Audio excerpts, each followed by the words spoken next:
మీరు ఇంకో మాట మీ జగన్మోహన్ రెడ్డి అన్నగారు ఉమ్, నేరుగా బ్యాంకుల్లోకి అకౌంట్లోకి వెళ్తాయని చెప్పినవి ఉమ్. చాలా నేరుగా వెళ్ళలేదని చెప్పి బస్ స్టాండ్ల దగ్గర నిలబడి ఆడవాళ్ళు ఆయన ఇమిటేషన్ కూడా చేస్తున్నప్పుడు కూడా మరి మీరు ఇంత పెద్ద స్థానంలో అవును ఉండి సార్ నాగేంద్ర గారు, నేనేం చెప్తానంటే బటన్ ఒత్తటం వరకే మా పని. ఉమ్, ఛార్జింగ్ పెట్టి బటన్ ఒత్తాడు, ఉమ్, అది అకౌంట్ లేకపోయిందా పోలేదా అనేది మాకు సంబంధం ఏంది? మాకేం సంబంధం అంట. ఇప్పుడు మా అన్న ఏం చెప్తాడంటే, అంటే మీరు మన తప్పుగా అనుకోవాలండి, నేను అనుకోను. మా అన్న మాట్లాడిన మాటలే నేను మాట్లాడతా. ఉమ్, మా అన్న మీటింగ్ పెట్టి ఏం చెప్పినాడు, ఎమ్మెల్యేలు అందరినీ దొడుకొని వచ్చి, ఉమ్, నా పని నేను చేసా, మీ పని మీరు చేయండి అన్నాడు. ఉమ్, సరే మా ఊడేందో పెద్ద పని చేసినాడు రా స్వామి అనుకున్నా. ఏంది రా స్వామి అని చూస్తే ఛార్జింగ్ పెట్టి బటన్ ఒత్తినా, నా పని బటన్ ఒత్తటం, కింద పని మీరు చేసుకోవాలి. అదేందో ఇంటింటికి మన ప్రభుత్వం, గడప గడపకు మన ప్రభుత్వం అని ఒక ప్రోగ్రాం పెట్టినారు. అవును. దీని యొక్క యాడికి పోయిన మెటలతో దండలేసి స్వాగతం పలికినారు. 175 నియోజకవర్గాల్లో చూశాను నేను. ఉమ్, అదే రోజు అక్కడికి వచ్చాం. ఇప్పుడు ఉమ్, గడప గడప మన ప్రభుత్వం అనేటువంటి ప్రోగ్రాంలో రోజా ఒక హరిజన్ వాళ్ళలో పోతా ఉంటే, ఉమ్,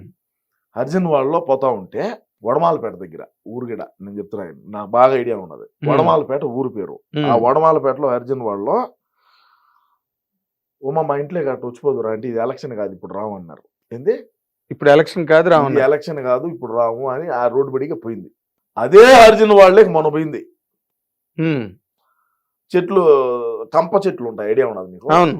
వాటిని మా పక్క రాయలసీమలో సరకారు చెట్లు అంటారు. ఓకే. కింద పొడుగుంటుంది ఒక ముళ్ళు, ఉమ్, అది తెచ్చేసారు ఊర్లో, ఏ పక్క ఆ పక్క రానికి ఉంటారు. ఉమ్, అంత రెవల్యూషన్ వచ్చింది. అంత ఇదైంది. ఉమ్, నేను ఆ బుద్ధి చెప్పిన, ఆడి దాకా పోయి వాళ్ళ ఇంట్లో పోయి నీళ్ళు లేదంటే కాఫీయో లేదంటే వాళ్ళు ఇచ్చింది ఏదో ఒకటి ఒక సుక్కటి నోట్లో పోసుకోవచ్చు, ఈ బాధ లే కదా, ఉమ్, ఈ బాధ లేదు కదా. 280 ఓట్లు ఉన్నాయి హరిజన్ వాళ్ళు. 280. ఆ 280 మూకుముడుగా గాలి భానుప్రకాష్ నాయుడు గుద్దినారు. మరి ఇప్పుడు ఆ ఎస్సీ డాక్టర్ గారిని కూడా చంపి ఇంటికి పార్సిల్ చేశారని చెప్పి దాని మీద ఒక పెద్ద వివాదం. ఎస్సీ డాక్టర్నా? ఉమ్, ఏడా? ఏదో ఊర్లోని ఎస్సీ డాక్టర్ని కాడ పులివెందులలో కదా, ఉమ్, పులివెందుల ఎస్సీ డాక్టర్ సుధాకర్ కదా, అవును. విజయవాడ, ఇది వైజాగ్. ఆ, అది మాస్క్ అడిగినాడు అబ్బా, మమ్మల్ని ప్రశ్నించేత మాస్క్ లేకంటే ఖర్చు కట్టుకోయా, ఉమ్, పారాసెటమాల్ వేసుకో, బ్లీచింగ్ పౌడర్ జల్లు పోతుంది. ఉమ్, ఏందంట ఉమ్, కరోనా, మేమేమో మా కరోనా వచ్చిందంటే, అబ్బా కరోనా మంచి ప్రశ్న వేసినావు నాయన, దీని గురించి నేను ఒక 5 నిమిషాలు చెప్తా, ఏమనుకో. చెప్పాలి. రాష్ట్రంలో కరోనా వచ్చి నాకిచ్చుకొని సత్యవుడు దచ్చా ఉంటే బొత్తేవుడు బతుకా ఉంటే, నల్ల సంచులు ఏదో మీరు కెమెరాలు తీశారు చూడు, ఉమ్, అట్లా సంచుల్లో వేసి జిప్పు వేసి ఊరికే ఏది టమాటకాయలు కానీ ఇసిరేసారు మనసంలో, టమోటాలు ఇసిరేసిట్టు ఉమ్, చచ్చినప్పుడు. ఉమ్, మా ఊడా ఇంట్లోంచి బయటికి రాడు, భయము ఉమ్, కరోనా తగిలితే ఆడదచ్చామని, ఎందుకంటే ముందుగానే లండన్ పేషెంట్ అయిపోయా. సరే ఓకే బాగానే ఉన్నది. ఈయనున్నాడు శ్రీకాళహస్తి బిఎఫ్ మధుసూదన్ రెడ్డి అని ఉన్నాడు, ఐడియా ఉన్నది నీకు? ఉంది. అంటే దేవాలయంలో ఉండే ఏనుగు బొమ్మలు కూడా అమ్ముకున్నాడు ఇండియా, వేరే విషయము, దాని గురించి మళ్ళీ మాట్లాడదాము. ఆ కరోనా టైంలో 100 మందికి సాగు కారణమైనాడా, ట్రాక్టర్లు పెట్టి ర్యాలీ చేశాడు. రాష్ట్రం అంతటా ఎవడేగిన బయటకు రాకూడదు అంటా ఉంటే, ఈడు ట్రాక్టర్లు పెట్టి రతన్ టాటా ఫోటోలు, జగనన్న ఫోటోలు, ఎవరైతే 5,000 లెక్కించారో ఫ్లెక్సీ చేసేది, వీళ్ళంతా ఇంకా దేవతలు దేవుళ్ళు, వీళ్ళు మనల్ని కాపాడినారు అని చెప్పి ట్రాక్టర్ ర్యాలీ ఊరేగింపించాడు. కాళహస్తిలో ఒక సత్యనారాయణ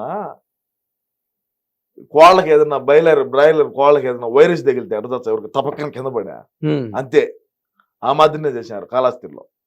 ఈడికి వచ్చింది కరోనా, ఎవరికి? బి మధుసూదన్ రెడ్డికి. ఇదే రాజధాని ఏం కూడు పెడతాదన్న మగోడు ఈడే. రాజధాని ఏం కూడు పెడతాదా, రాజధాని ఏదంటే రాజధాని ఏం కూడు పెడతాదా అన్నాడు ఈ మగోడే, బిఎఫ్ మధుసూదన్ రెడ్డి. ఈ మగోడి కరోనా వస్తే నేరుగా బెంగళూరు పోయినాడు. ఈడేమో ఈడు బడిగా ఉన్న వాళ్ళందరూ, ఆ ట్రాక్టర్ తోళ్ళు, ఆ ట్రాక్టర్ గిరువల్లో ఉన్న వాళ్ళు పెట్రోల్ బాయిలర్ కోళ్ళు మాదిరి చచ్చిపోయినారు. సరే కరోనా టైంలో ప్రెస్ మీట్ పెడతాడు అన్న అంటే, అన్న నేను మామూలుగా ట్రోల్ చేస్తారా, టైం ఒకటి ఉంటుంది వాచ్లో, ఇక్కడ ప్రెస్ మీట్ లైవ్ ఒక టైం ఉంటుంది. ఆ రోజు టంచంగా ప్రెస్ మీట్ పెట్టడం సాలేసాడు. తెలుగుదేశం వాళ్ళు జనసేన వాళ్ళు కంకణం కట్టుకొని ఉంటారు, మా వాడు ఎప్పుడెప్పుడు దొరుకుతాడా ఇరికిద్దామని. వాచ్లో టైం ఒకటి ఉండే, ప్రెస్ మీట్ లైవ్ ఒక టైం ఉండే. ఇది రికార్డ్ చేసి దాన్ని ఎడిటింగ్ లేసి మళ్ళీ లైవ్ అని చెప్పి వదిలినారు. ఉమ్, ఆ రోజు దాంచి 10 రోజులు వాచ్ గడ్డ పెట్టుకోవాలి మా వాడు. ఈ వాచ్ పెట్టుకోవడం అయితే కదా నాకు ఈ గతి అయిందే అని. ఓకే, కరోనా టైంలో నేను చెప్పేది. అర్థమైంది. ఏం చేస్తావు కరోనాలో, ఏమి మామూలుగా క్రైసిసా, ఈ బ్లీచింగ్ పొడి చల్లంటే పోతాది అంటాడు.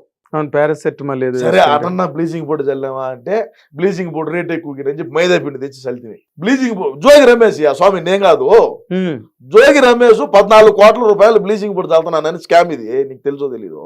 బ్లీచింగ్ పొడి రేట్ ఎక్కువ అని చెప్పి మైదా పిండి తెచ్చి చల్లినారు స్వామి. ఉమ్, బ్లీచింగ్ పొడి రేట్ ఎక్కువ కదా, ఎన్ని ప్యాకెట్లు అయితే, అందుకని చెప్పి వీడు మైదా పిండి మూటలు తెచ్చి ప్రజల్ని రిలీజ్ చేశాడు. మావాడు ఏమంటా అంటే బ్లీచింగ్ పొడి చల్లినామా పారాసెటమాల్ వేస్తే సరిపోతుంది, ఏ ఇబ్బంది ఏం లేదు అని మావాడనే. ఉమ్, మా శాసనసభ్యులకు కానీ మంత్రులకు కానీ కరోనా వస్తే పక్క రాష్ట్రాలకు పోయి అపోలో హాస్పిటల్లో కొనుక్కుంటారు. ఉమ్, నాకు ఇచ్చుకో నియోజకవర్గంలో ఉండే ప్రజలేమో ఏ విధంగా అల్లాడినారో చూశారు. ఉమ్, మాస్కులు తెచ్చే మాస్కులు కూడా 3 రంగులేనంటయా. ఇదే అంటే మా బతుకు కూడా ఇదే లేదు, వేరే విషయం. మేము కూడా ఇది నిద్రపోయేటప్పుడు కూడా పక్కలో పెట్టుకుంటాం, అది వేరే విషయం. ఎందుకు? ప్రేమ, అభిమానం, ఆప్యాయత. ఆప్యాయత. మా అన్న అంటే ఆ విధంగా ఉంటుంది పరిస్థితి. ఎందుకంటే వివేకం సార్ అంటే అభిమానము. ఆయన మన మధ్య లేకపోయినప్పటికీ, ఉమ్.